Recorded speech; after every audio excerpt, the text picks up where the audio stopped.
Lesbian rule number 1. Don't fall in love with a straight girl. I broke that rule.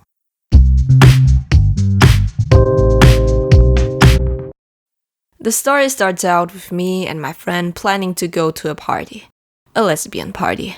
We were going to go as a group of 6 with my friend and some of her colleagues I haven't met before. I dressed up just how you would dress up for an occasion like this. Full gear Adidas, fresh as hell. We arrived a bit later than the others, so my friend and me met them in the club downstairs for the first time. Before I had the chance to really look at the whole bunch, one of them leaped towards me. Her face was getting so close that we only had this much distance between us. I could smell her breath and it stunk of alcohol. You might think that's the straight girl the story is about. Nah, it wouldn't have worked. Nothing ever happened between us. She was way too drunk and I was way too sober. So let us fast forward a bit. After someone dragged this girl off of me! The music in this club is kinda weird. It's this slow techno beat that basically just sounds the same for the next 10 hours. While dancing and without any drunk girls in my face, I looked in front of me and saw someone that I have overlooked this entire night. A girl with golden hair and the body of a goddess. The type who's so hot that it just hurts a little. She was dancing with her friends, so she didn't notice me looking in her direction. Seeing a girl as hot as that, it puts you into a trance. I'm so fired up with adrenaline, infatuation and lust as I make my way over to her. I didn't think about what I was going to say to her as I stood in front of her. Heck, I can't even think. My brain stopped working. In this very moment, I just lost control over my whole body. I'm on full autopilot, walking in her direction now. Hey. Hi. Oh crap, what do I say? So, you don't really look lesbian. Smooth. Oh, I'm straight. I'm just here for my best friend. She's bi. God damn it, she's straight. Say something. But you came to a lesbian party, right? Don't tell me you don't have any other ulterior motives. She chuckled at my half-witted answer, and we both went to the back room of the club to continue chatting. We found an empty table in the club to sit down at, and we started talking. Her name was Heather. She was 24, which made her 3 years older than me. We talked the whole night about all sorts of things, ranging from superficial jokes to really deep and personal topics. I liked her. I really liked her. Talking to her is so nice, and she didn't seem to mind that I was hitting on her just a couple hours ago. You still trying to holler? Forget it, sis. She's obviously straight. Yeah, leave it to me to hit on the only straight girl in a room full of lesbians. I stood up to get myself something to drink because I was really thirsty. Literally. I go to the bar to buy myself some water. And when I turned around, I saw Heather standing behind me.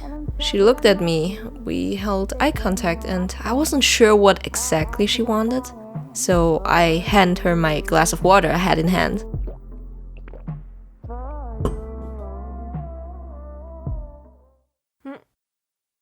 I mean, it's normal to smooch some street girls at a party, I guess. But neither of us are drunk. This is a confusing situation. I will just not think about it. Spoiler alert, you will think about it a lot later. We went back to the table with the others. No one saw or suspected a thing. And the party was slowly dying out as it reached 6 a.m. in the morning, and half of the group left.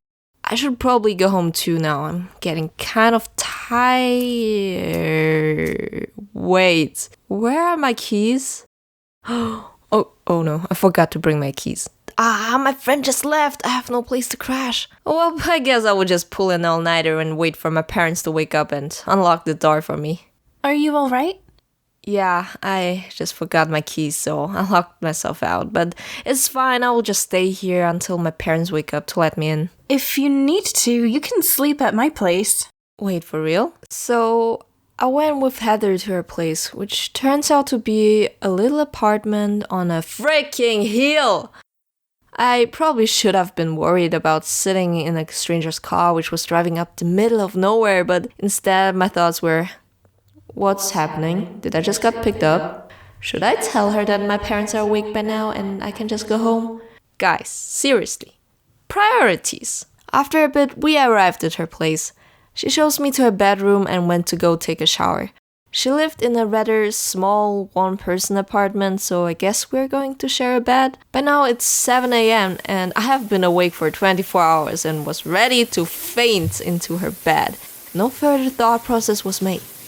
I was lying in her bed, closing my eyes, and it turned out to be one of those moments where you're just so tired you can't sleep. I was lying in this drop-dead gorgeous girl's bed with my eyes closed, unable to sleep, listening to the faint sounds of the running water. Girl came in dressed wearing some fancy lingerie and stuff. Heather probably already read my mind and answered without me saying anything. Oh no, I always sleep like this. Sleep-deprived and gullible me said, "Oh, okay," and was ready to go back to sleep. She goes ahead and lies herself next to me. One thing led to the other and we Yeah, we stayed up until 2 p.m. She drove me home and we said our goodbyes. I thought it was the last time of ever seeing her again, but then I got a message from her a short while after. I couldn't explain to myself why, but when I got that message, I got so happy. Maybe it's because I found her so attractive, or maybe it was because I didn't expect to hear from her again. But from then on, we started talking to each other every day, all day long. It's one of these rare things where you just find someone you can talk to for hours and hours without effort, and the conversation never dies down. We'd meet up, just the two of us, to hang out, walk through town, have some drinks, go to the movies. But these weren't dates, since she's straight, right? On the other hand, she would text me saying that she likes me or that she looks forward the most receiving my texts. However, 2 weeks in, she called me and confessed to me that she kissed some guy at a party. We stayed on the phone for hours that night, with her being apologetic and worrying that I might find her disgusting after what she has done. I reassured her that it was fine and I'm not repelled by her kissing a guy. On which that day, I started to believe this is when we might head towards something here, and I let my guard down. I still felt like this girl was on a whole other league for me, but maybe the universe meant it good for me this time. But as I learned soon enough, that wasn't the case.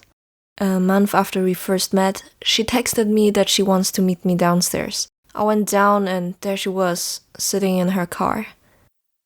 "Hey Heather, what's up with the surprise visit? Wanna go for some ice cream?" Maybe another time. It's already too late for ice cream. Never too late for ice cream. I think I'm getting back together with my ex-boyfriend. I thought he treated you badly. People can change. Okay. Are you okay? Yeah. I wasn't sad because of her. At least I tried to convince her of that, and myself. I got out of the car and that was the last time I saw her. It was my fault. She did make it very clear that she was straight multiple times right from the beginning.